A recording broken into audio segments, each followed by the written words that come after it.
Salam sejahtera untuk semuanya. Selamat datang di Gema Suara Iman. Bincang kita kali ini akan mengulas tentang benarkah Islam akan dihabisi di Indonesia? Sahabat Suara Iman, penduduk Indonesia sekarang ini lebih dari 270 juta orang. Kira-kira 87% diantaranya beragama Islam. Jumlah ini merupakan jumlah yang sangat besar dalam satu komunitas. Dia akan mendominasi semua aspek yang berkaitan dengan kepentingannya. Dengan jumlah seperti ini, pihak-pihak lain di luar Islam tentunya hampir tidak bisa berbuat apa-apa. Ya toh? Tidak bisa berbuat banyak. Tapi aneh, ada yang mengatakan Islam akan dihabisi di Indonesia.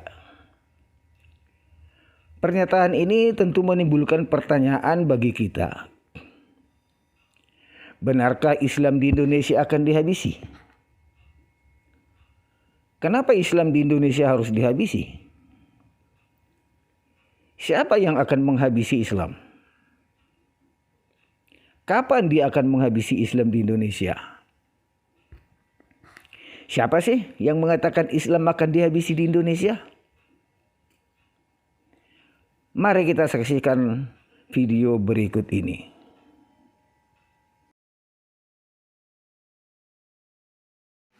Minta kepada ormas-ormas Islam siaga satu, tinggal nunggu giliran untuk dibubarkan, yang nanti ujung-ujungnya Islam akan dihabisi di Indonesia.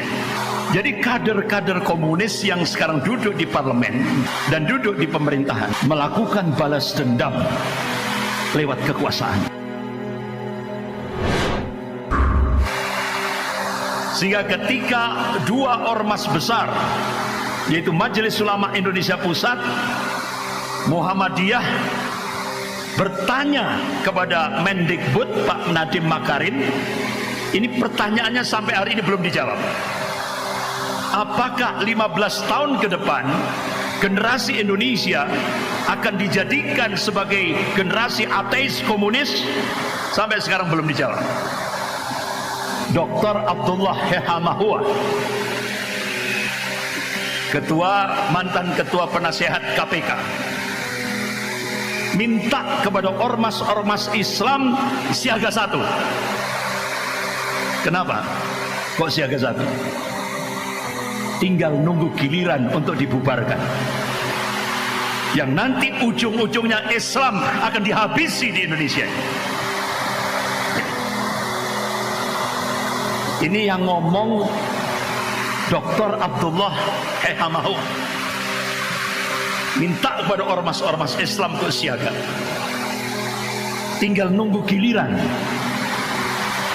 Setelah HTI, FPI, Muhammadiyah, MUI, terus tinggal yang lain-lain.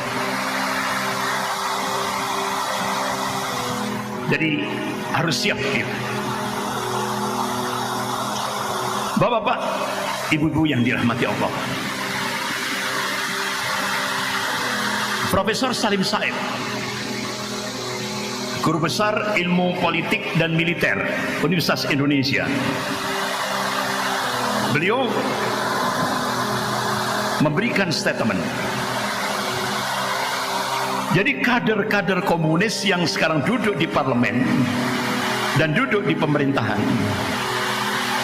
melakukan balas dendam lewat kekuasaan terhadap Islam, kaum muslimin dan ulamanya. Kira-kira sudah terasa enggak? Kira-kira sudah terasa enggak? Nyata apa fiktif? Nyata. Nyata. Ini yang ngomong tokoh Islam. Tidak ada Indonesia kalau tidak ada Cina. Tidak ada Indonesia kalau tidak ada Cina. Jadi ternyata tokoh yang menyatakan tidak ada Indonesia kalau tidak ada Cina ini ternyata dapat min amplopi bin fulus itu 100 juta rupiah dari dubes Cina untuk Indonesia di Jakarta. Makanya dia memberikan statement lagi baru-baru ini. Yang membahayakan itu bukan PKI, tapi yang membahayakan Indonesia sekarang ini adalah radikalisme agama. Jadi komunis itu tidak membahayakan. Yang membahayakan justru agama. Mereka mengatakan ormas Islam akan dibubarkan. Ormas Islam agar siaga satu. Mereka mengatakan Islam akan dihabisi di Indonesia.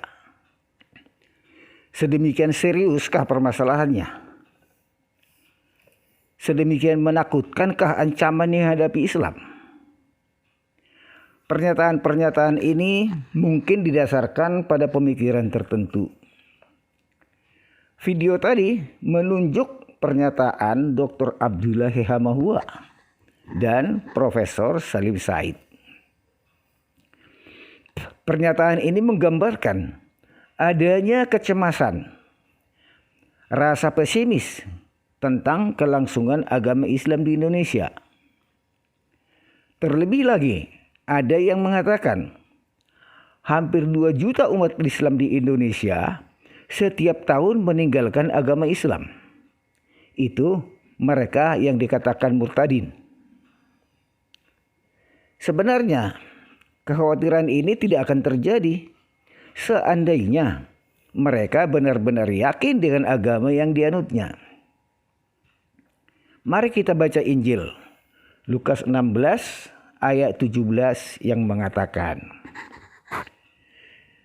lebih mudah langit dan bumi lenyap daripada satu titik dari hukum Taurat batal.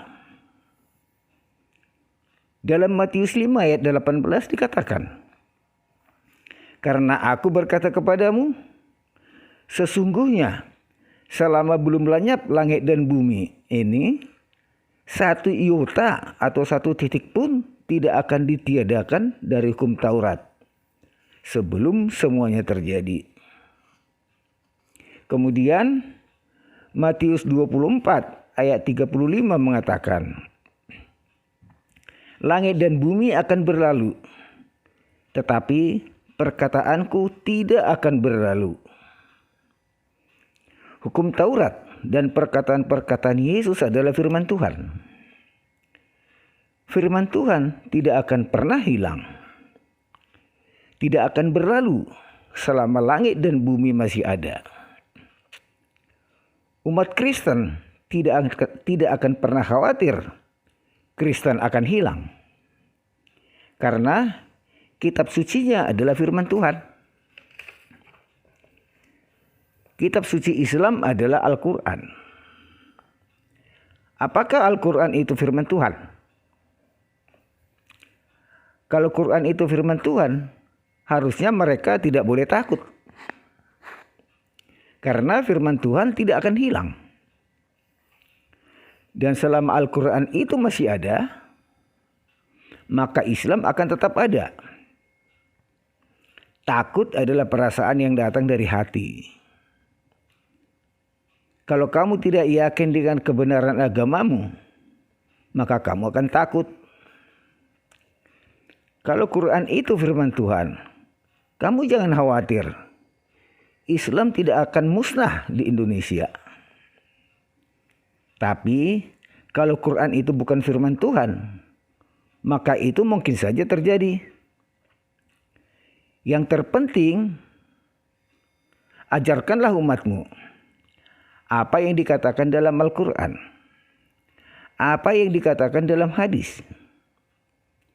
Berikan kepada mereka Al-Quran dan hadis yang sudah diterjemahkan dalam bahasa Indonesia, agar mereka mengerti. Karena banyak umat Islam bisa membaca Al-Quran, tapi mereka tidak mengerti. Yakinlah, tidak ada kekuatan yang mampu melawan firman Tuhan. Tidak perlu harus siaga satu. Yakinlah dengan agamamu. Tapi kalau kamu tidak yakin, carilah yang kamu yakini.